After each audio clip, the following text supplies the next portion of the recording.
Dan itu yang terjadi. Dia berangkat ke sini, dia merasa aman, di sini dia berzina, itu istrinya dizinain sama dukunnya, memang nggak bisa dizina sama yang lainnya. Al-Imam Syafi'i mengatakan khususnya dalam masalah zina ini, inna zina dainun, fa in aqrabtahu kana al-wafa fi ahli baitika fa'alami. Zina itu utang, ya. Utang zina itu. Kalau kau ngutang zina, maka bayarnya harus di keluargamu, kata dia. Man yazni fi qaumin bi alfi dirhami. Siapa yang berzina di kaum di satu masyarakat, bayar dia 2.000 real mungkin. Yuzna fi ahli baitihi bi ghairi dirhami. Di keluarganya dizinain nggak bayar itu. Istri kita dizinain tetangga nggak bayar mereka. Kita bayar zina. Itu bukan hukum karma, tapi Allah tidak menjaga istri kita. Dan orang yang berzina, biasanya dia kalau pulang ke rumah, dia akan melihat istrinya itu, dia bingung, dia gelisah. Mungkin istrinya juga berzina. Mungkin istrinya berbuat yang macam-macam. Karena dia telah berbuat dosa itu. Dan itu memang kenyataannya yang seperti yang terjadi di dunia seperti itu. Orang baik akan dikumpulkan dengan orang baik, ya. Orang yang benar akan dikumpulkan sama orang yang nggak benar. Kalau kita berzina, jangan harap istri kita orang soleh. Kecuali kita bertobat kepada Allah Subhanahu wa taala. Wallahu a'lam bishawab. Pertanyaan selanjutnya, apakah yang melarang orang lain, maksudnya orang lain melarang berbuat kejelekan maksudnya, apakah yang melarang orang lain sedangkan ia berbuat kesalahan yang serupa pada orang lain tersebut, termasuk ayat atakmurunanan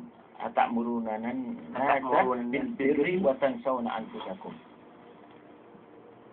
Jadi pertanyaannya, dia nyuruh orang baik tapi dia nggak berbuat sendiri. baik. Iya.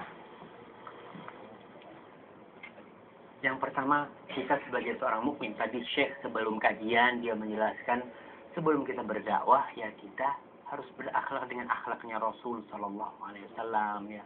Kita lihat Nabi itu berapa tahun di Mekah nggak berdakwah. 40 tahun Rasul nggak berdakwah. Rasul berbuat baik. Makanya ketika Rasul SAW turun dari Gua Hira, dia takut yang datang itu jin. Istrinya Khadijah mengatakan apa? Kalla, nggak mungkin jin yang datang kepadamu. Innaka la tasilur rahim. Kau itu orang yang baik. Kau orang yang menyambung silaturahmi. Wa taksibul ma'dum, membantu orang yang nggak punya. Wa tahmilul kal, orang yang terbebani kau tolong dia.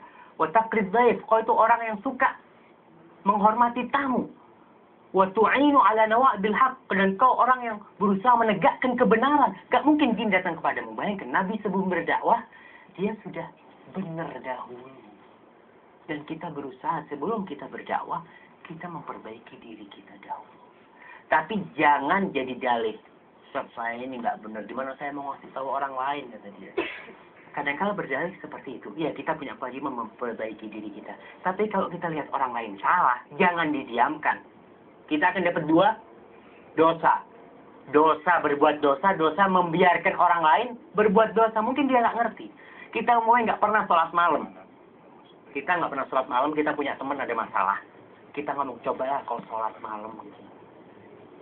Mungkin dia bisa menjalankan sholat malam, mungkin aku nggak bisa gitu. Ada orang yang bisanya puasa sunnah, kita mungkin nggak bisa. Oh, cobalah puasa Senin Kemis. Padahal saya nggak puasa Senin Kemis umpamanya. Tapi itu tidak berdosa untuk memberitahukan kebaikan kepada orang itu, dan kita dapat pahala karena orang itu telah menjalankan kebaikan tersebut. Jadi kita punya kewajiban untuk beramal sebelum ngasih tahu orang lain. Tapi kalau kita nggak bisa beramal, jangan kikir-kikir untuk ngasih tahu kebaikan kepada orang lain.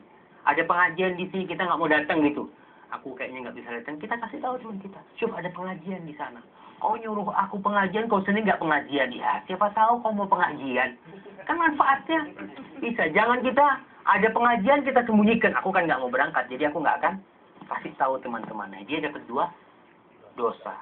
Dosa nggak berangkat pengajian, dosa menyembunyikan ilmu dari teman-temannya itu. Wallahu a'lam bishawab.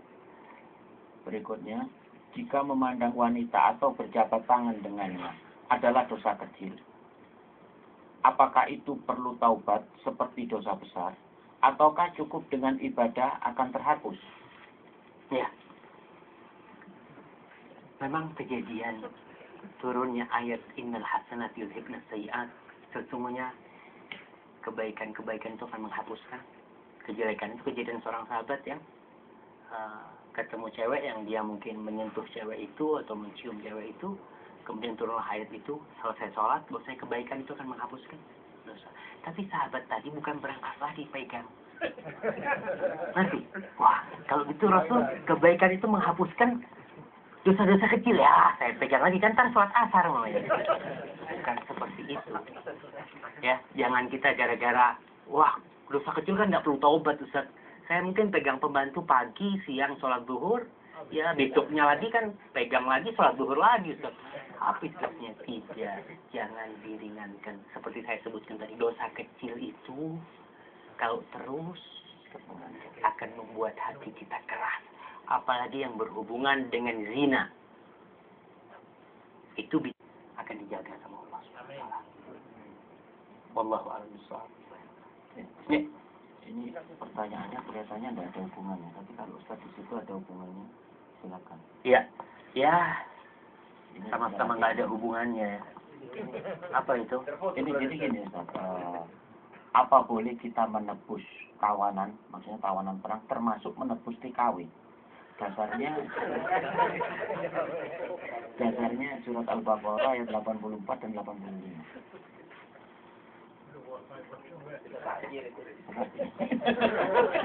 Itu TKW itu tawanan.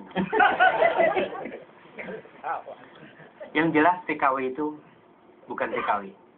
Semua TKW itu ada jaminan dari ada perjanjian kerja dan ada jaminan dari PT, ya, dalam artian kalau ada masalah apa-apa siapa yang bertanggung jawab? PT-nya sebenarnya. Dan masalah menebus, nggak semuanya harus ditebus. Kalau ada yang tukang minum membunuh umpamanya di sini, mau ditebus dia? Ya mungkin kita mengatakan, ya alhamdulillah kata dia, udah waktunya dia mati. Seperti di kampung. Dan urusan menebus ini biasanya urusan dengan kisos ya. Mungkin berurusan dengan kasus Ruyati. Ruyati namanya? Iya. Kejadian di Saudi ini terlalu di blow up. Dibesar-besarkan. Sekarang TKW yang di Malaysia yang diancam hukum bunuh berapa? 177 TKW terancam hukum mati. Hukum gantung mungkin. Di mana? Di Malaysia. Di Cina ada 30 berapa?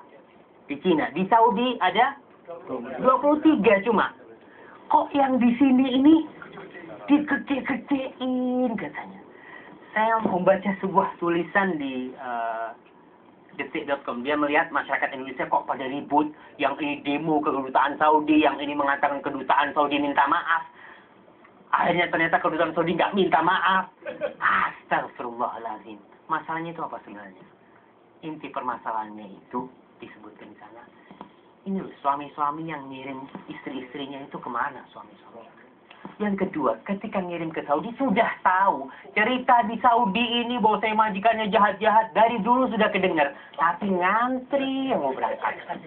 Siapa yang mau disalahkan? Suami kok mau berangkat itu sudah tahu. Dari dulu tahu nanti ditutup sebentar, buka lagi. Oh kita MUU apa itu? Bikin saya terus terang.